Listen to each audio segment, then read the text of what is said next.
All right, so I'm not going to ramble on about why I have my stuff set up a certain way. Everything that I have in the tactical industry is set up for a purpose, or it's more for the go and not so much for the show. This MK12 Mod H, the Mod H is a 16-inch gun.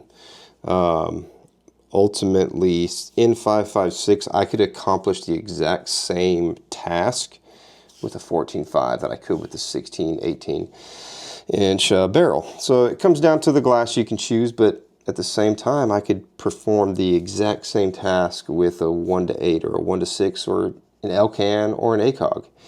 It comes down to the individual's ability and competencies, and that's not what I'm going to be going over. I want to go over why I have this set up this way.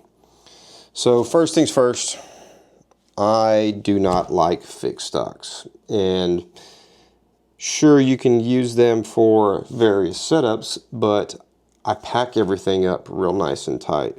A lot of times in the smaller 48-inch gun bags that I have, the fixed stocks just make things awkward.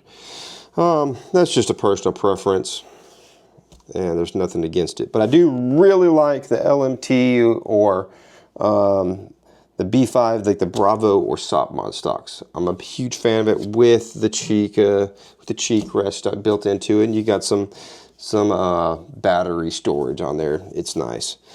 And then on every single AR, M4, whatever platform that I can, that's in this general configuration, I run the Magpul Mo Plus. It has like a grip, rubberized grip texture to it.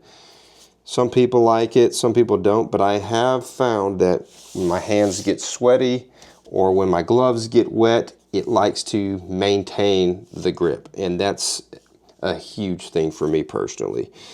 The lower, it's the Daniel Defense. Was the MK12. Me and one of my buddies, we did a deal. He got the upper from the MK12. I got the lower. The upper that I have is a C stamp with like the key, or C stamp with the keyhole. Here, I'll show you. I'm not into this clone correct stuff, but let me see if I can even get it there for you. I don't know. Maybe you can see it. Where's it at? It's up here. I don't know. I think like the cloners really like that stuff. I'm not into that. I'm more into the function. But I guess you can say it's a flex. It is a PRI complete upper. It's got the recce rail on it right across the top right here, as you can see. Reptilia, the OS mount.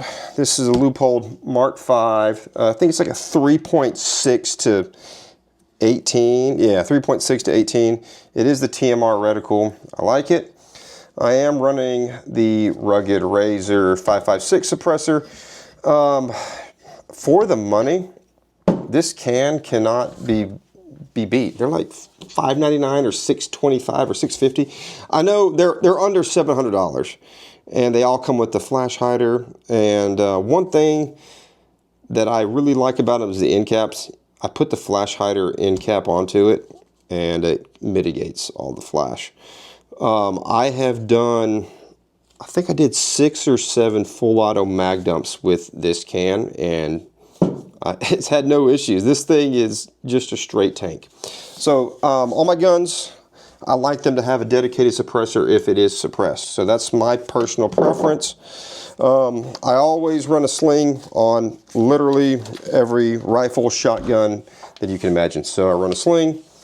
I personally prefer it to be right in front of the mag well, a little bit forward, because I don't want my hands getting snagged up in the sling.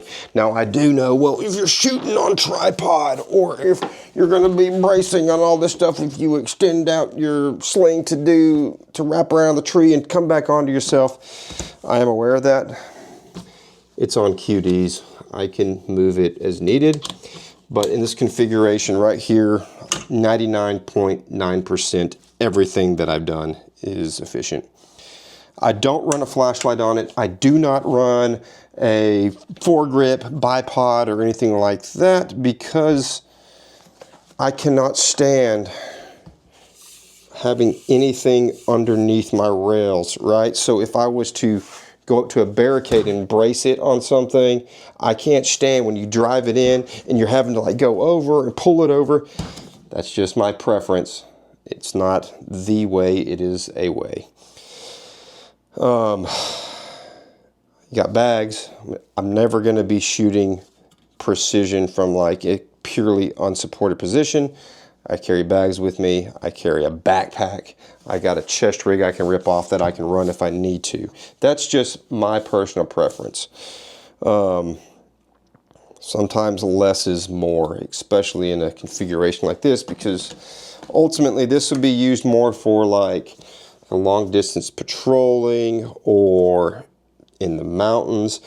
The whole purpose for me having this extended or over the top magnification for a 5.56 is for observation, right? And say if you're in a hunting mindset, you can grade what you're stalking before you commit to the hunt. That's my personal preference, observation. I keep this thing, it's set right now, it's at like the 6 power. Yeah, it's in between like 6 and 8 right now, or 7 and 8. Right around there's a sweet spot. You can always zoom in more than that, but if you're going to be shooting like 100 and you pull it up and you're like, whoa, I'm on it. That's just my preference. You could back it out to like 3, it's like 3.6. That would be a solid starting point, and then flipping in from there. A lot of people will run like an offset dot on the top. I am a firm believer in less is more. That's just me. I don't like when stuff starts bulking up, especially when this platform is 100% 1,000 meters and in, and honestly, it's more like a 700 and in effective. You can reach out further, it's fun to do, but for that distance, I have no reason to need an offset red dot or a laser rangefinder. Now, if you want to put a PEC on it, or I don't know, like a D-ball, or I don't know, if you wanted to put some type of illuminator on it, that would be great. You could put it off to like the side, or you could even mount it below the recce rail. See how the rail up front is lower than the recce rail, so that way it wouldn't get into your field of view whenever you're on like the magnification. This one right here, I have no reason to run an IR illuminator on this setup. That's just me. I do everything by myself now. I am in the middle of nowhere.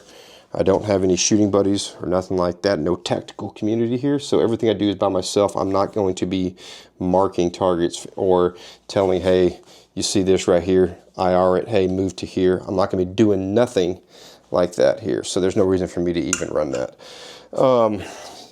I run 20 rounders. Lots of people say, oh, why 30 rounds, 20 rounds? I run 20 rounds on this for multiple reasons. One is if I am prone, I'm shooting off a bag, I want to be able to get low to it and I'm not all crook-necked. 30 rounders, I mean, it's good to have on your kit, but at least my starter mag is always a 20. That's just me personally, and it's not the way, it is a way. But there it is.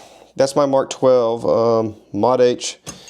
Oh, it's got the PRI, the gas buster charging handle. Let me see if we can get it out there. Let's lock it back to the rear.